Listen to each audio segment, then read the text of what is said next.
আসসালামু আলাইকুম ভিউয়ার্স, আজকে আমরা আছি ইস্পাহানি টি স্টেটের 24 নম্বর সেক্টরে, যেটা হচ্ছে আপনার গাজীপুরে পড়ছে। আর আজকে আমরা অনেকেই আসছি, কয়েকজন ভাই বাদার মিলে।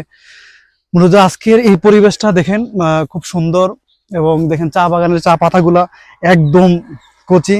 এখন চা পাতা উঠানোর একটা সময়। আর এটা কতদিন সময় পর্যন্ত উঠাবে, এটা আমরা ভাইয়ের সাথে একটু কথা বলে নেব। ভাই একটু এদিকে আসেন। ভাইয়ের নাম কি বলেন? ডালিম প্রজাপতি। কি ডালিম প্রজাপতি। প্রজাপতি, তাই না? আচ্ছা, এই এই পাতাটা কতদিন পর্যন্ত উঠাবে? এই এই সিজনে কতদিন পর্যন্ত উঠায় আর কি? এটা কতদিন এই সিজন না, আসলে এটার সময়কাল হলো মোটামুটি ডিসেম্বর ডিসেম্বর ডিসেম্বর পর্যন্ত, আগামী বছর এই বছরের ডিসেম্বর পর্যন্ত জি পাতা উঠতেই থাকবে, তাই না? জি আচ্ছা আচ্ছা। এই পাতা আপনারা পরে কারখানাতে দিয়ে আসেন? জি।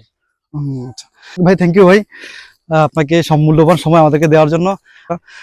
আর আমার সাথে এখন আছে আমাদের দীপু ভাই। দীপু ভাই বলেন, কি অবস্থা? এই তো আসছি আজকে গাজীপুর। এখানে আমি আগে একদিনে আসছিলাম, আলহামদুলিল্লাহ অনেক সুন্দর রাস্তা, আঁকা বাঁকা আরো বেশি সুন্দর, চা বাগান আরো সুন্দর করে তুলছে। এই পরিবেশটা দেখে অনেক ভালো লাগছে।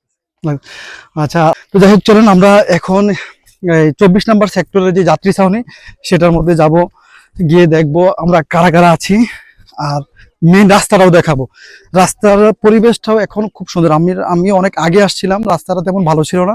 আর এখন রাস্তাটা কিন্তু আসলে খুব সুন্দর, একদম পিচ ঢালা। আর যারা বাইক লাভার বা কর্নারিং লাভার, তারাও আসতে পারেন। খুব সুন্দর, ঠিক আছে। আর এই যে দেখেন, রাস্তা খুব সুন্দর। এখন শেষ বেলা।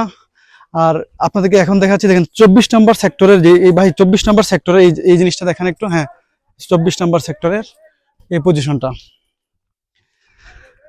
যাই হোক, এই হচ্ছে আজকের শর্টকাট ভিডিও। হয়তো অনেক লম্বা হয়ে গেছে, যদিও অনেকে দেখতে খারাপ লাগবে, আপনাদের সময় নষ্ট হবে, তো দেখে নেন, ভালো লাগবে।